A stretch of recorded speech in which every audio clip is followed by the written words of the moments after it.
Good morning, Chair Acosta and members of the board. My name is Jennifer Daw, and I am the Principal Development Lead for Chick-fil-A. As part of our introductions, we also had Phil Rath with Rath Public Affairs, Arlene Tindick with ATL Communications, and Leah Lombardi with 4G Development, all here with me this morning. We appreciate your time and look forward to partnering for support for our proposed Carlsbad location. So on behalf of Chick-fil-A, we are excited to provide the city of Carlsbad our wonderful food and hospitality. For some of you who do not know, Chick-fil-A was founded in 1946 when Truett Cathy first opened his first restaurant known as the Dorf Grill in Hapeville, Georgia. We are a family-owned company that has pioneered many restaurants throughout the shopping malls, and we first opened our first mall location in 1967. The first drive-through standalone restaurant opened in 1986, and to date, we have over 2,500 restaurants growing across the nation and now internationally. We entered Canada last year, and we're expanding even more efforts as we go internationally. We have over 12 billion in sales. As I said, we are privately owned, and we have sold over 7 billion and counting Chick-fil-A chicken sandwiches. I like to say that the A in our Chick-fil-A, it just doesn't mean from the plat of the word filet. It actually means grade A because it means top quality. And we take pride in the food that we serve, the delivery time for our guests and customers. And we also want to just provide our customers a unique experience as they come into Chick-fil-A. We currently have 14 Chick-fil-A's in San Diego County. And we actually have more coming throughout the next couple of years throughout North County.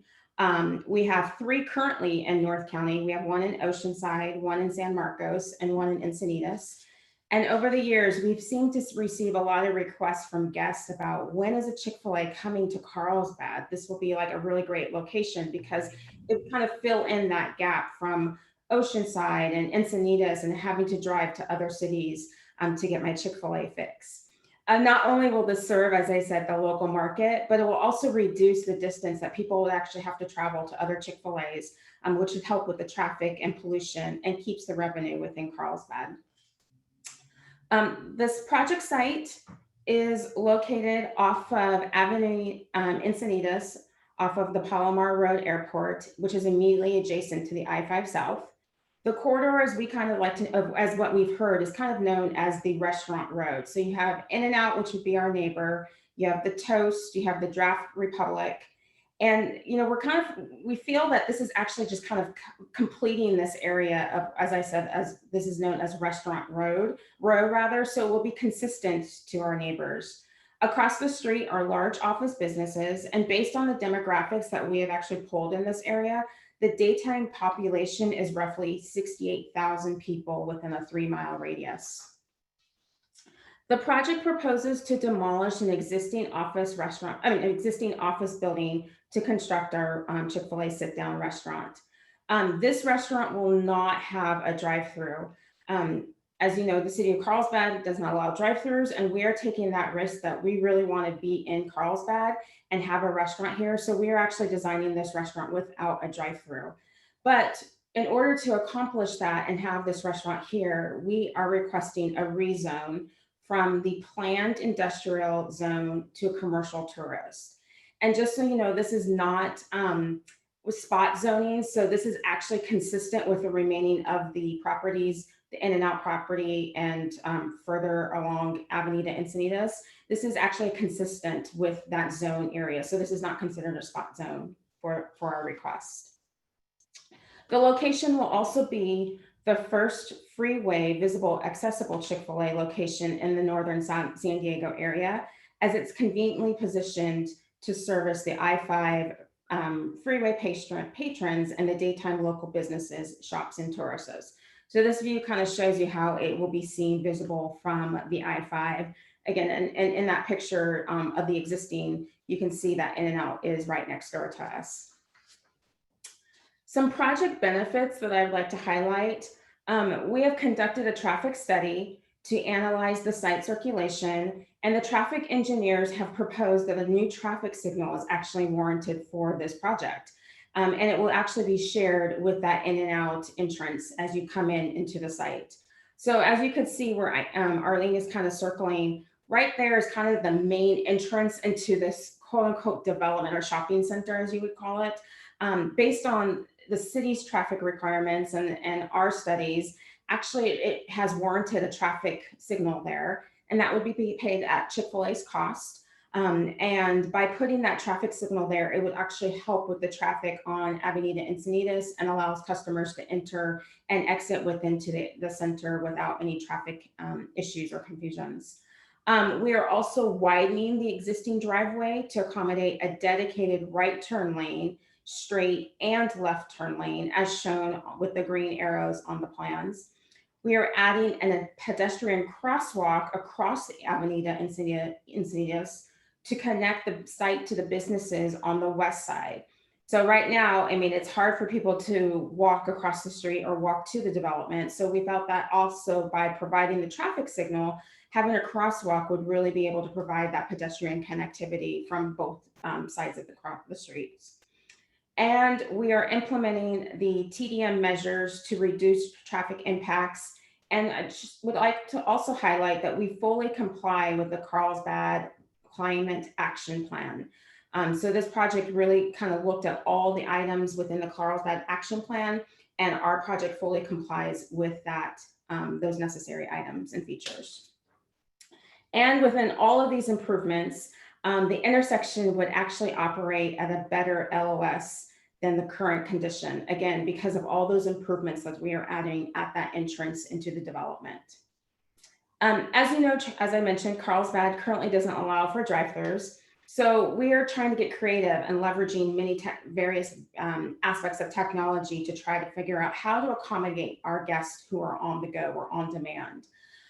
So through our Chick-fil-A app, guests can actually place their order on their phone and pick up and kind of, so when they come into the development, they can park anywhere on the site and hit "I'm here," and it would actually signal to our kitchen that our guests are sitting in their car. It would identify, they would have to identify their make, model of their vehicle, and our team members can come out and deliver their food to them. So we can keep that technology of a drive-through, but it's really through our Chick-fil-A app on being on demand.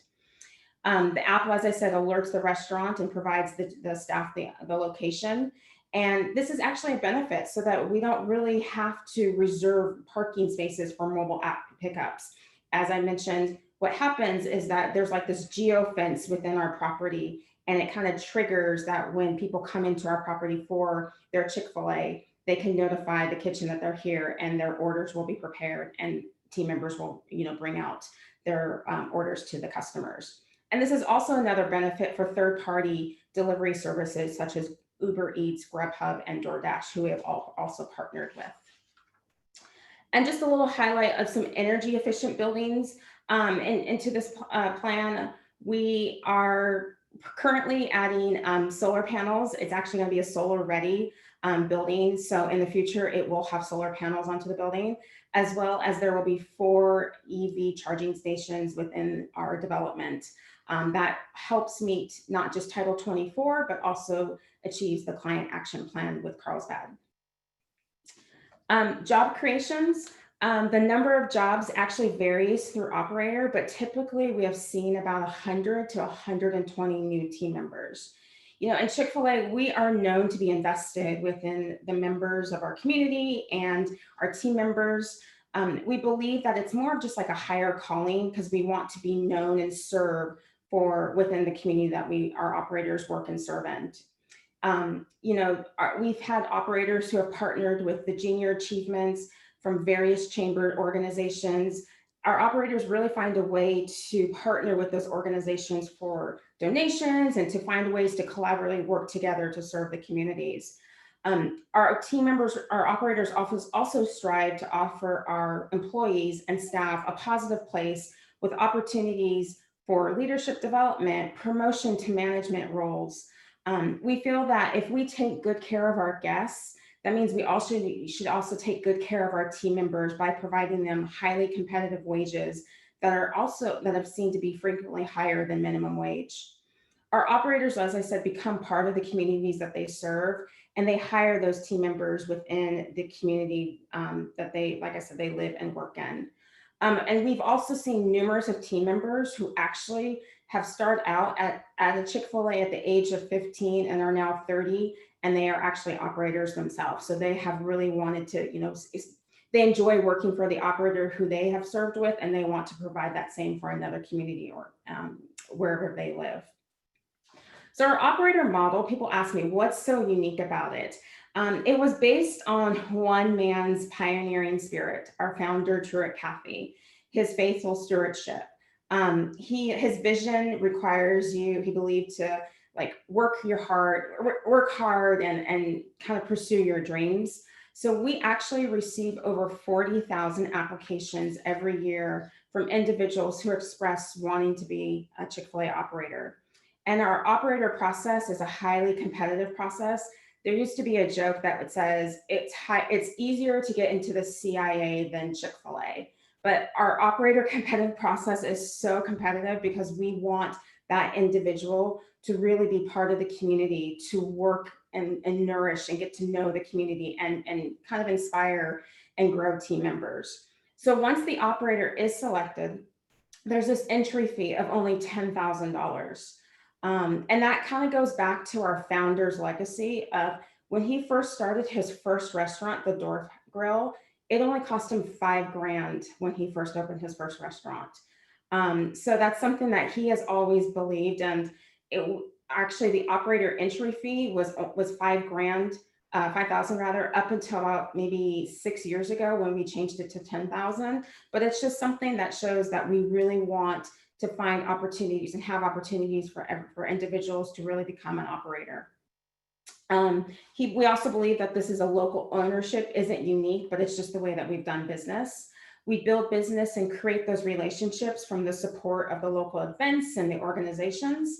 Everyone knows that we are closed on Sunday, and if you didn't, we are closed on Sunday. It's more of a practical than a spiritual decision to allow our operators and their team members to have that opportunity to rest and spend time with their families. Another opening benefit is about our team members. As I mentioned, we really, strive and want to take care of our team members. So since 1973, Chick-fil-A has awarded more than $75 million in educational scholarships to team members. In fact, last year, we awarded $15.3 million to more than 6,000 deserving team members across the country. And this ranged from $2,500 to $25,000 in scholarships for these team members to attend more than 500 different colleges and universities across the nation. Our continuing commitment to team members and their future means we are seen to have been like the highest unrestricted per employee scholarship investment in the industry. And finally, our customers will be spending their money, we feel, more in Carlsbad than having, as I said, to travel to San Marcos, Oceanside, and Encinitas. So a little bit about the project milestones. We hosted our first open house in June of last year. And since then, recently increased our online presence to make sure that we could get the word out and talk and let people know that Chick-fil-A is really invested in wanting to come to the city of Carlsbad, and we are working on an application at this location. As we know, COVID has kind of limited some of our outreach that we have been able to do. So since then, we've launched a website that we encourage you to check out. The website's right there on your screen. You can also email us any questions through the site or submit your support. And you can also send any suggestions on other groups or organizations which you think that we should also maybe reach out to and connect with. We're hopeful that our environmental document will be available probably by the upcoming month, and that we will have our first public hearing sometime next January or in January of 2021. And we thank you for your opportunity today, and I hope we can count on the Chamber's support, and we look forward to be a part of the wonderful city of Carlsbad. That concludes my presentation, and I'm here to answer any questions. Thank you so much. I know we've got a few questions. Let's start with Brett. I know Brett has some questions, and Shirley, I responded to your question about the drive-throughs. Take a look. That's a quote from the municipal code, and I'll put the direct link to the code right there as well. Brett, you want to go ahead and ask your question? Yeah, so a lot of people are putting in the chat the questions about the drive-through and the fact that the neighbors in that area already have it, like McDonald's and In-N-Out have them, and it's just, to me. So I know the operator at the Oceanside Chick-fil-A and at the San Marcos and the Escondido Chick-fil-A, and none of those three Chick-fil-A's have reopened their dining room since COVID hit. They are just completely going drive-through only at this point, and they're thriving. They're doing excellent. Their businesses are actually up year to year, which is amazing with COVID. So is it wise to bring one in without the drive-through? I mean, I admire the technology stuff you talked about and the ability for people to order online and through the app and all of that. But is it wise to do one now in a post-COVID world where, you know, we have this new understanding of how things can get shut down on an instant that we never dreamed of before? And what's the process to ask Carlsbad to change it for your restaurant? So I'll answer the first question. Is it wise? You know, when we look at when we look at sites, we do this market research and study and to determine, is the site viable for us?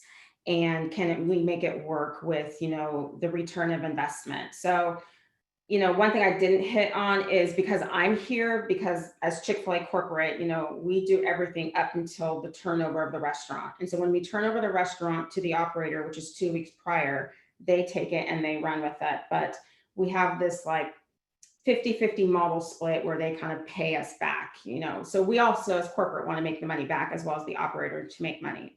That being said, we actually have some restaurants right now that don't have drive-throughs. We have a site that I worked on that opened a couple of years ago in downtown LA. So if you can imagine, there's no drive-through there, right? And she is actually, and it's in more of a business area. So it's on the backside of Staples Center. But she is actually booming because, and it has increased in sales because she found a way to do a lot of DoorDash, a lot of Grubhub. A lot of people can still come in and grab the food. It's just the dining rooms are closed. So for this situation, yes, you know, we don't have a drive-through, but I will say we've gotten a lot of operators who are really making it work when they don't have this drive-through. And so we do feel that, you know, even without a drive-through here, and if we were still in this COVID world, you know, next year or the year after next, we still feel that this is a viable location for us. I will say also, we are as corporate starting to look at various ways of reopening our dining rooms. So even though dining rooms in some restaurants, you know, they're allowed to be open to 25%, we as Chick-fil-A right now are still not opening them, but we are looking at that and how to open our dining rooms in the future. Because again, that's something that is part of our model, is not just to have a drive-through, but to also have a place for a restaurant for people to come and sit down and have a place of rest. Your second question on, I think, changing the code. I mean, I'll be honest with you. I've been working on a Carlsbad location, I would say since 2014, trying to find a location for Chick-fil-A with our research and our real estate individuals. You know, we talked at one time with, is there a way that we could change the code and what would that look like, and get other people on board, other like Starbucks and other food users. But like I said, right now we are okay taking this building without the drive-through. But I will say, if Carlsbad ever changed their plans to allow drive-throughs, our site is designed that we can actually accommodate and add the drive-through. So I don't know if we have a slide, Arlene, that kind of shows our site plan maybe, but we actually have, it's some landscaping that we would have to remove, and we would really just have to punch through and add the drive-through back, or drive-through in. Yeah, that site. That's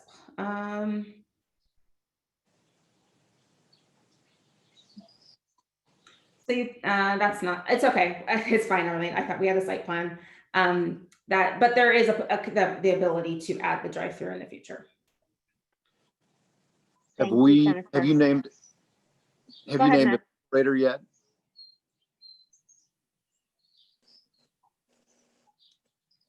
If you didn't hear that question, I was asking if the operator has been named yet.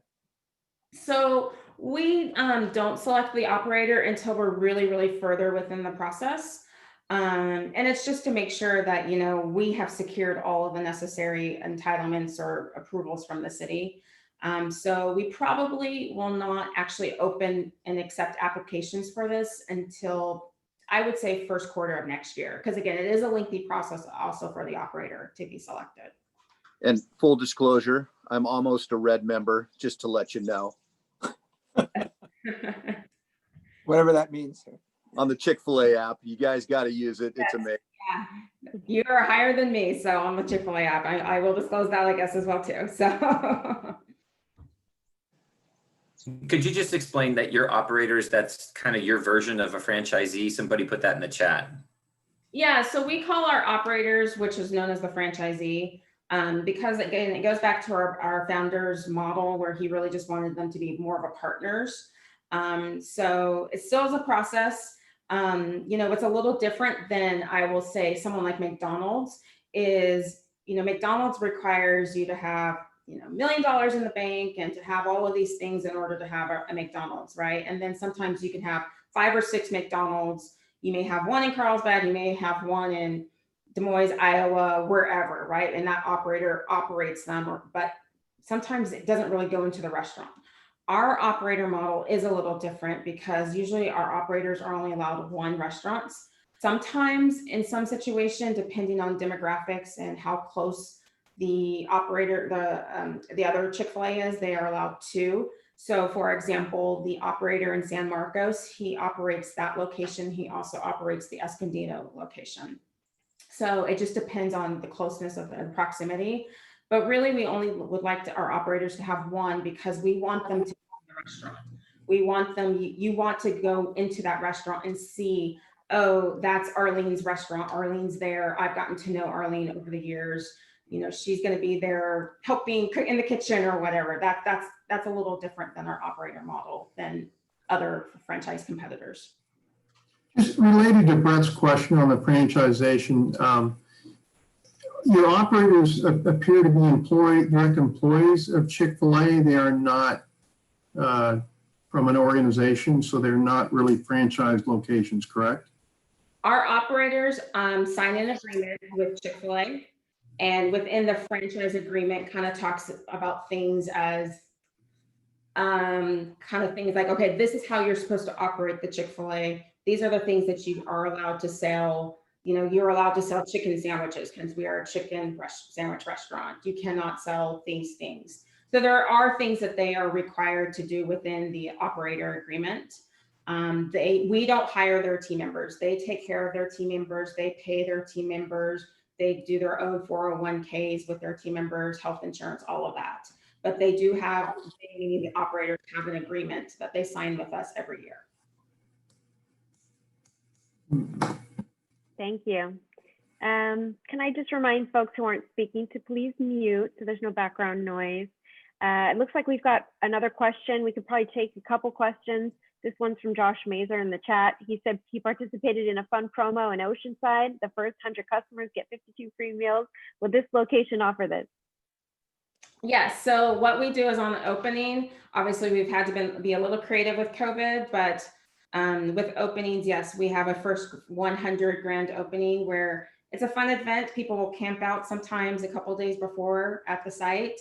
And if they are the first 100 in line, they actually get 52 Chick-fil-A, free Chick-fil-A sandwiches, 1 for each week for the whole next year. So yes, that is something that we will do here. Great. What a great presentation. Thank you for all this information.